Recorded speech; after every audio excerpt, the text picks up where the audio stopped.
Rescue ang isang pulis sa isang motoristang nagka-medical emergency habang nagmamaneho sa Michigan sa Amerika.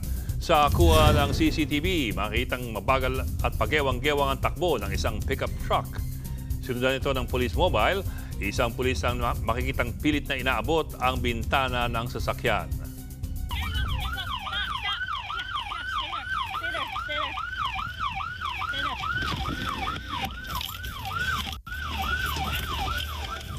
Binuksan ng driver ang kanyang bintana hanggang sa makapasok ang pulis. Dito na inihinto ng pulis ang sasakyan at kinumusta ang driver. Dinala sa ospital ang motorista at maayos na ang lagay sa ngayon. Hindi na dinatali kung ano ang naging medical emergency ng driver.